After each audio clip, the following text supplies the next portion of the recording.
everybody. This is Sylvain Rochon, the Peaceful Revolutionary. Welcome back for another week. It's been pretty exciting this week. There's been lots of stuff going on for me professionally, and I won't be bothering you with that. But pretty cool stuff. I'm really enjoying my life, and always some interesting readings going on. And I know that I have a little bit more information on the cache technology stuff, but I would like to tell you guys more about it once I get a little bit more information. I'm waiting for it. Hopefully I'm going to get it March 1st or so. So stand by. I'm going to get you a little bit more information on that so that we get clarity. I don't want to give you just too much of a small update because there's nothing huge that has happened, but it is interesting. I'll give you something at that point. Today what I'd like to do is I'd like to tell you about a very old symbol. Let's talk about symbology and what it means to us. And in particular, I'd like to talk to you about the symbol called the swastika. Now, in the West today, when we say swastika, people remember the Nazis because it's been branded in our brains that this symbol of the Nazis. Yes, that's true, and Hitler did horrible things. Holocaust, war, involving millions of people and genocide. Anyway, we all know the story. But what most people don't know in the West is that this symbol is really old. I mean, this symbol is over 2,000 years old, and up until the war.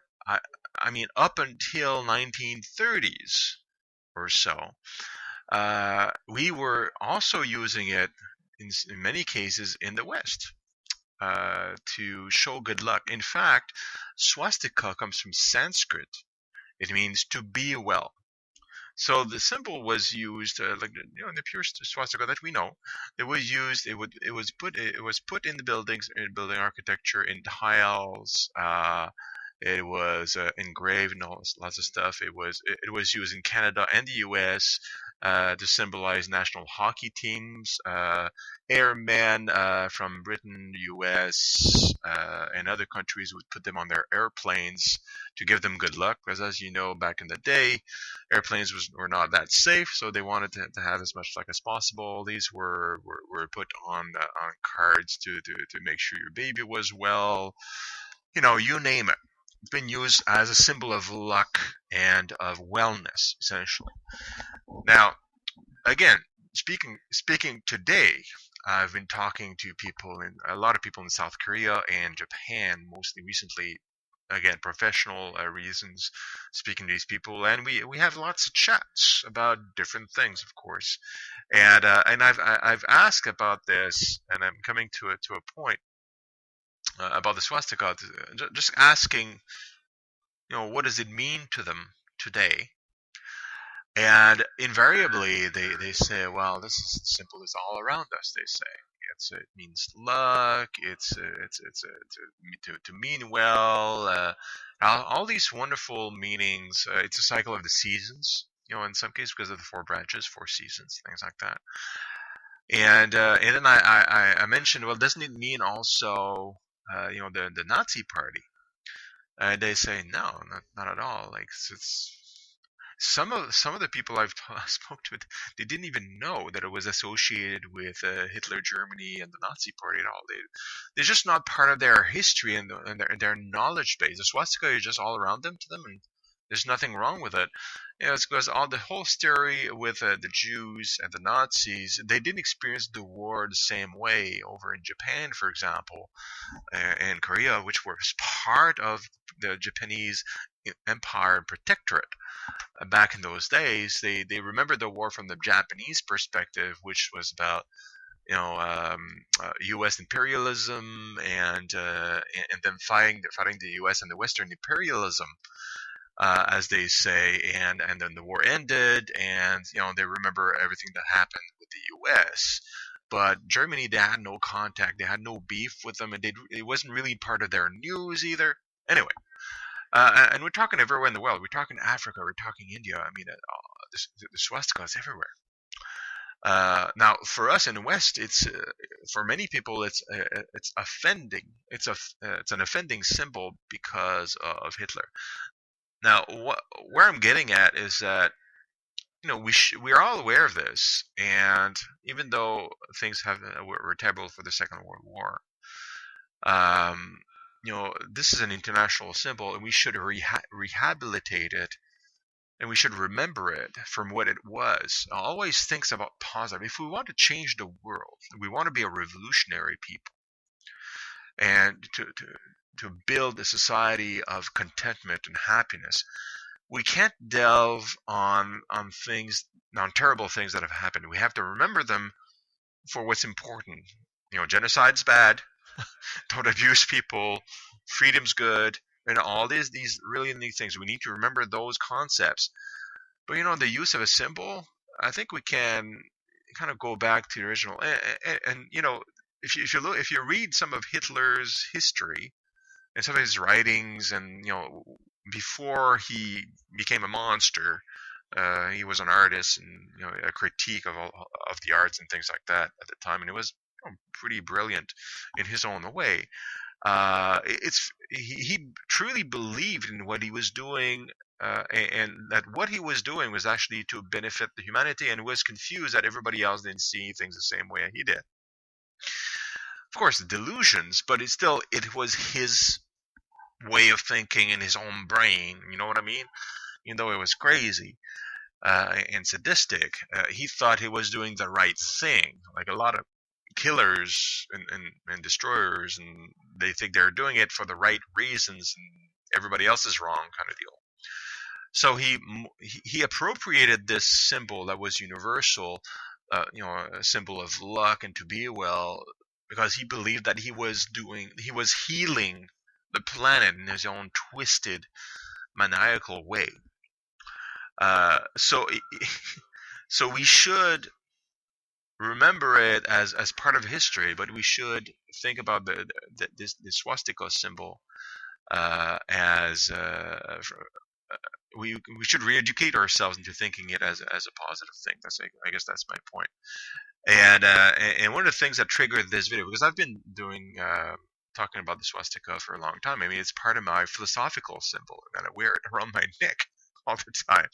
And people do ask me, they either see the swastika, and here's a symbol of my philosophy in big here, so you can check it out. It has a swastika in the middle, and it has a Star of David around it, connected. This is also as old as the swastika itself, because it's where the swastika is from. It's called a symbol of infinity. It's found everywhere in all the ruins, in all sorts of places, integrally like this, or the Star of David alone, or the swastika alone. So they kind of all set up like in different ways. And it means infinity in time and space and all this stuff, and it's a symbol of the Raelian movement. I'm just putting up the link so you can check it out later in the comment if you're interested, as well as a link for the pro-swastika movement to rehabilitate the swastika's meaning around the world. We don't really need to do that in the East, because they could just continue doing whatever they've been doing with it. And thinking positively about it, but we need to kind of think about it in a positive way in the West. Now, the reason, I sidetracked. The reason why I'm doing this video today, even though I've been, talking about and wearing the swastika for a long time, is that in Japan there's going to be the Olympics fairly soon. And again, to them, I've been asking just to make sure. To them, swastika is fine. They have them in touristic maps. They have them on their cars. They have them everywhere. Where they figure it should be a good luck charm of some sort, and they have them on their touristic maps. And because of the Olympics, the Olympics is international, and they want to invite everybody in the world. They want to remove the swastika symbol, which has always been on their maps, like geographical maps and touristic maps and all this stuff. It's always been there. The government is pressuring the whole country, at least surrounding the Olympics, to remove it, because they fear, obviously, the Western world. Some of them are going to be offended, and it's going to be some people, there's going to be discussions in media about it, and blah, blah, blah. And I hope there will be media about it, and that it would be brought up, because this is Japan. This is Japan. This is a nationally used symbol for like 2,000 years, and they want to be sensitive, and I understand that they want to be sensitive to the tiny part of the population which is Jewish, and the more significant part of the population that remembers it in the wrong way. But it really goes against what we should be doing as a revolutionary, as in, well, let's talk about it. This is not a bad symbol. It was just used wrong by a single guy and a single party, because it's like an actual political party, the Nazi party, right? And so they're removing it from their heritage in some way, just to make it easy for others to come in, and that's wrong. Like, from a revolutionary point of view, it's wrong. No, keep your things the way they are. You are Japan. Just keep your maps the way they are. Don't change anything. Just educate people and say, hey, here in Japan, it's all cool. This is what it means. It's always meant this way. The bastard Hitler, and used it in a nasty way, but it came from here. It came from the East. This is, he borrowed it for a while and did nasty shit with it, right? Let's educate it. And so I'm even participating in the protest this week at the Japanese embassy here in Ottawa, where I am, to see if we can help convince them to keep things as is. We can't do our job in changing the world for a better place, and to see things positively, if we hide from the past, if we hide from nasty things that has happened, misuse of symbols, for example. We have to talk about it. We have to educate people, and we have, let's condemn the actions, not the symbology. I mean, I wouldn't say if it was a symbol that was created specifically to represent the Nazi Party and the Hitler's regime, that would be different. But it's not. In this case, because if it's a symbol specifically for that, the meaning is that, you know what I mean? Then you put it in history. Well, this is the symbol of the movement that did these horrible things, and that's all it is, right? In this case, it was a borrowed symbol, and it's an old one, and it's a beautiful meaning one, and it has meaning to a lot more people. Like, imagine, Asia is using it. There's a lot more people in Asia. You're talking about half the population of the world that sees nothing wrong with it, everything good with it. And there's another, maybe a third of the population, half of the rest, so maybe a fourth, that are less aware of it. I mean, it's been around, but they don't see it everywhere, like especially in Africa, which seems to be a little bit less frequently seen. And there's the last third of the population that has a bad memory of it. So you got 3/4 of the population that are trying to accommodate the other fourth for a temporary, maybe a 10-year period of history where it was misused by a single person or a single party. So what I'm suggesting, guys and gals, if you want to be a revolutionary, well, post it up somewhere. Be bold, like I am. Wear it well. Don't shave your head, and don't go too far with it necessarily.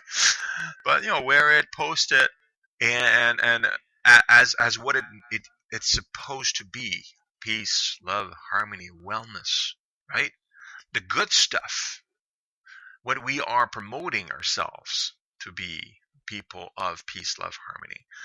And after maybe one generation or so, it's going to retain its symbology. It's going to go back to where it is, and we're still going to remember all the bad stuff from the history books and the internet and Wikipedia, right? Here's a little anecdote. I was told this by a friend of mine today. We were talking about this, and it's an interesting story because it kind of illustrates just in how weird of a world we live in. And I can't for the life of me remember where the story is, but it was in North America. It was because it's a melting pot in North America. There's all these cultures. There was this group that came from India, a family that went. I believe it was Toronto. Not sure, but it doesn't matter so much. Anyway, Toronto, Canada. Let's say Toronto, Canada. There was an Indian family that came, immigrated into Toronto, Canada. Toronto is very, very multicultural, and they moved into a house. And across the street, their neighbors from across the street were Jewish. Nothing wrong with that. Everything's normal, right? What the maybe a day after the Indian family moved in, the Jewish family sees the big swastika with 4 dots, like this one. I'm showing it to you. In the window of the living room, like straight looking at them, big font. Of course, they get offended because they figure, well, this is they know we're Jewish. They're pointing it at us. This is offensive. They call the police. It's not an unusual reaction, especially if it's in the window and straight looking at you. I mean, you could think that this is for you, right? A little bit like, back in the day where people used to burn crosses on black people's lawns. I mean, if it's really in front of your face, you figure it's for you, right? Hello. This was in the window in their home, not on the lawn. And, the Jewish family gets offended. They call the police. The police come over to talk to the family. Of course, we're in Canada, so it's, everybody's polite about it.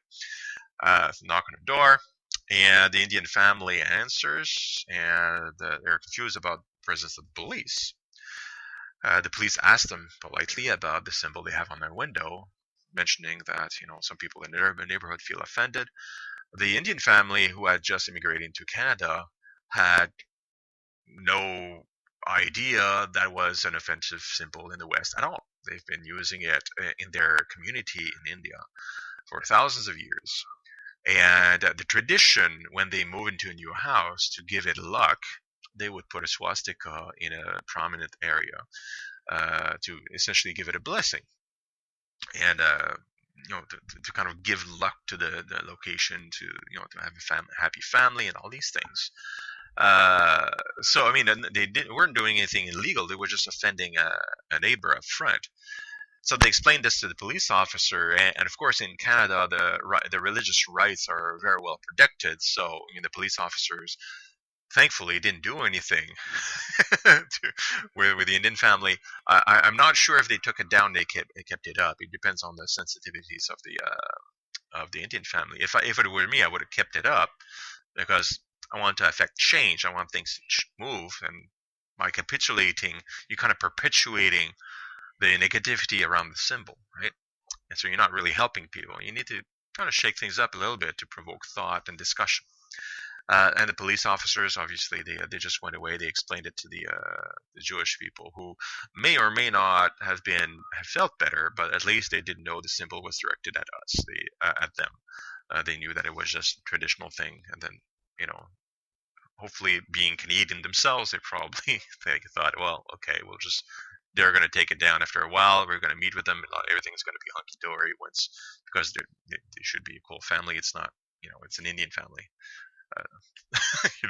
So why would they have any hate against the Jewish, right? So I thought that was a cool story to share, and I'm hoping you guys out there. I mean, this is an example of the swastika. I know it's closer to my heart, so I kind of keep track of it, and I do protest, to kind of rehab it. But there's you can think about other symbologies that are from different cultures that mean very well, but other cultures where it means bad, and we have to be careful about that. I guess that's the point. Symbols are neutral things. They have meanings given by people in different countries, in different cultures. In some cases, like the swastika's case, like universal, like everywhere in the world had the same meaning. It was used by just for a small piece of time in a negative way, in a pretty harsh way, though. And we have to remember, what symbols mean, down to other people. It's okay to use these symbols because they mean what we put the emotions into it.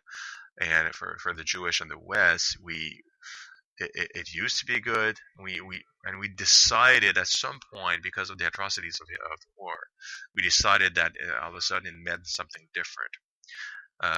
But we can take out the negativity and put the positive emotions back into it through education, conscious thinking, and discussion.